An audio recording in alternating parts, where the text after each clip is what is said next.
Hi,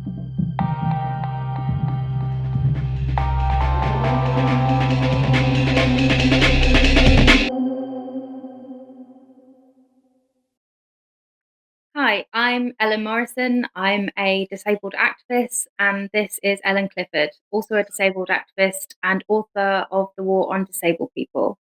I'm going to be putting a series of questions to Ellen Clifford so we can establish a brief introduction to deaf and disabled people's oppression. So, first up, who are disabled people? Obviously, in wider society, lots of people have ideas about what they think disabled people look like, but we know that's often quite a narrow view. For example, lots of people might not perceive you or me to be a disabled person.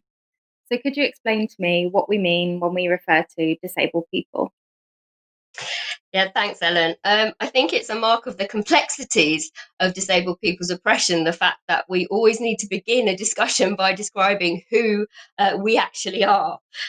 So within the term disabled people, we actually include people with physical and mobility impairment, people with sensory impairment, such as sight loss, people living with mental distress, people who have learning difficulties, sometimes called learning disabilities, also people who are neurodivergent. And within that category, we include people who are autistic, people who have ADHD or dyspraxia, for example. And we also include people living with long-term health conditions. So that's a very wide array of people who come under that term. In Britain, you see, we follow what's known as the social model of disability. And what the social model does is it draws a distinction between illness and impairment on the one hand and disability on the other. Disability being the layer of oppression and discrimination which is imposed by society on top of the conditions that we live with. So the experiences of people within the term disabled people can vary hugely. Illness and impairment can quite often involve pain and distress as an everyday part of living with that condition. But on the other hand, it also includes groups of people who don't see their condition as representing a biological deficit. So, for example, people who are neurodivergent, their brain is wired differently to what we call neurotypical people. It isn't wired wrongly. What unites all of us as disabled people are those experiences of discrimination and oppression that we face on a daily basis. And if we look through the history of disabled people's struggle, for me, what stands out very clearly is that it's at those particular moments where we come together to fight for the material resources that we need to survive. Those are the points at which I think we see people's disabled identities coming through the sharpest. So an example of that is after 2010, when more and more people were being turned down for benefits that they really needed to survive as a result of welfare reform. At that time, we saw a resurgence of disabled people's activism as more and more people who maybe were in receipt of disability benefits but didn't identify as disabled people started taking up those identities in order to fight back and show resistance to the government. So it's also a complexity that we have, that many people who are disabled don't identify as such. And of course, a significant proportion of people who aren't born disabled but acquire their impairment over their lifetimes. So that's something that's been talked about in the disabled people's movement, for many years. Tom Shakespeare in 2006 said, the social model of disability is wrong because most people don't identify as disabled. But I've actually seen that change since 2010, whereby more and more people are taking up that identity to show resistance to the government's attacks that they've experienced, but also because disabled people have been so active and at the forefront of the resistance. I think there's more positivity that's come through in terms of having a disabled identity. We're seeing each other more in terms of being fighters, and the strength that comes through the experience of being disabled and having to fight every day. And more people are now feeling proud of that identity, I think. Just one extra thing about who we are, I think, is the fact that, as you say, there is so many misconceptions in society about what it means to be disabled. Most people think of, I think the typical image of a disabled person is associated with a wheelchair, but actually only 8% of disabled people ever need to use a wheelchair. The largest group is actually people living with mental distress. And I think people often underestimate how many of us there are. So we're actually the world's largest minority. And in Britain currently, I think the figure is around 21% of the population are disabled people. Thanks for that, Ellen. That was definitely comprehensive. So next up, do you think you could explain why lots of us distinguish between deaf and disabled? Why is so much covered under the term disabled, but deaf pulled out separately? Yeah, this is something people ask about all the time. Why are they different? And why is it them that gets to be different? So there's a difference between deaf people with a small d and deaf people with a big D.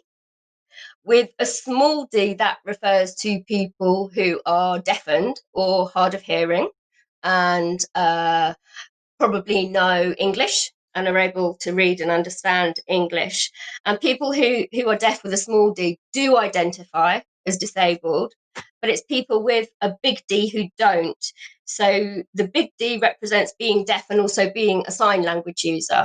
And deaf sign language users identify not as disabled, but as a linguistic and cultural minority.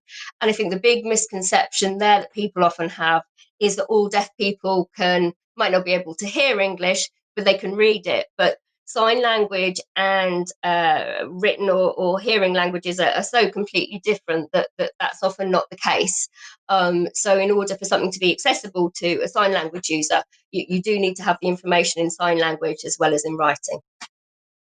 Great, thanks for that, Ellen. Are you able to pull out maybe just a few things that you think are key to understanding the particular type of oppression that deaf and disabled people face?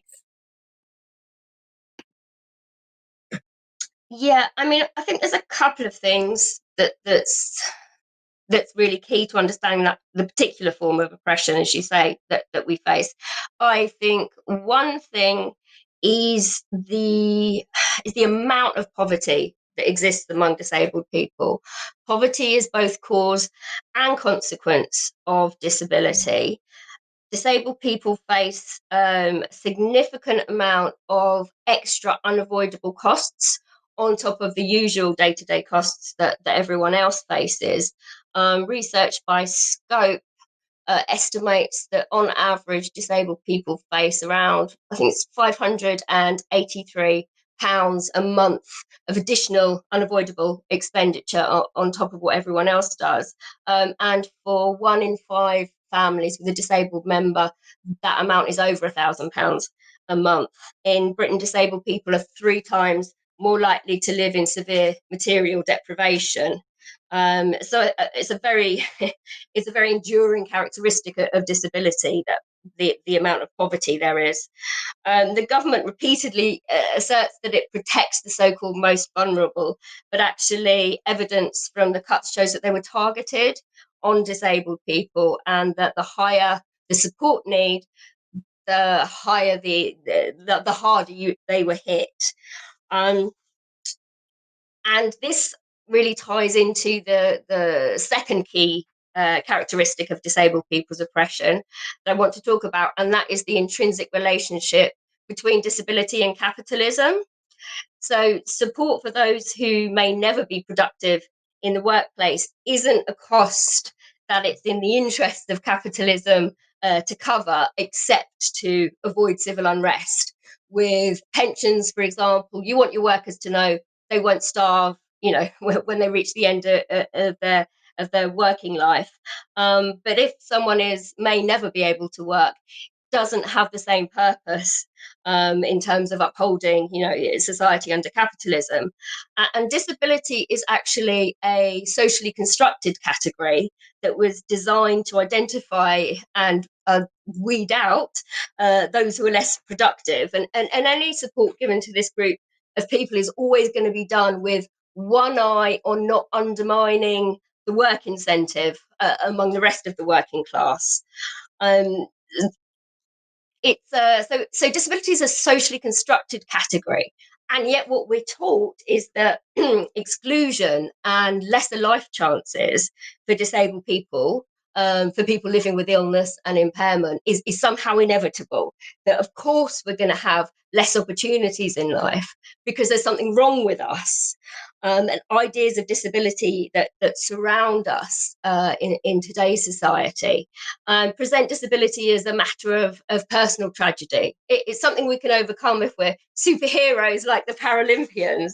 Um, but very much locates the problem within us and thereby distracting us from the way it's actually the socio-economic structures we live under that are what hold us back and exclude us. And also distracts us from the fact that an alternative is actually possible, an alternative society where we're all able to contribute and be valued for that. In the words of Marx, a society that operates on the principle of from each according to need, to each, from each according to ability, to each according to need. Thanks for that. Okay, so I think you've definitely covered what our oppression looks like, but do you think you could go into how best we can challenge that oppression? Yeah, I think what's good about this educational resource is I think that there needs to be a much wider understanding of the particular form of oppression that disabled people face, and particularly how it ties into questions of wider political economy. Because I think actually the way disabled people are treated under capitalism is a really good example of what a brutal and callous system it is. And I think it also shows us that an alternative society would be much more humane. Um, but I also think, in terms of challenging that oppression, it's important to see it as part of the wider struggle of the working class. And it's by uniting with other groups and fighting all forms of oppression that we are going to be able to win a society where disabled people are no longer oppressed, and one that is run in the interests of the many, not the few. Thank you. I think definitely to the wider society thing, I think I've been a little bit frustrated with the left on the whole at not being able to engage with the social model, and maybe just even kind of demoralizing that things as basic as the social model aren't widely understood, and that the left hasn't made space for us to debate and discuss it in the way it has interrogated other tools for understanding oppression. I don't know if you'd agree with that.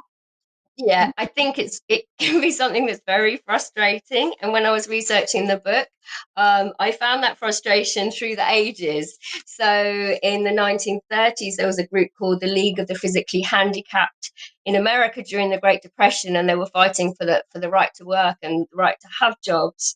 And they had allies in the left, and the allies on the left presented them when they wrote about them in their socialist papers as the poor cripples. So they were kind of using them using them to show how brutal the system was that they lived under, but not actually giving them respect or engaging with the kind of oppression that disabled people face. And that is still true today.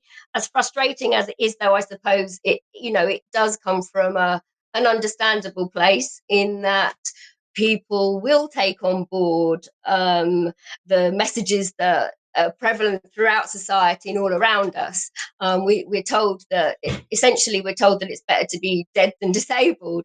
So unless people have cause to question that because of personal experience, people aren't automatically going to come with an understanding that those things that they've heard since they were born were wrong. But I think what is important now is to try and get spaces where we're able to educate people, but also struggle alongside each other, I think is the best way to change people's ideas. I think that through DPAC, and our Disabled People Against Cuts and our campaigning, we've been able to educate allies on the left, just by them, coming to protest with us, seeing the way we live our lives, seeing that, we're not to be pitied. It's not, charity that we want, it's justice. Okay.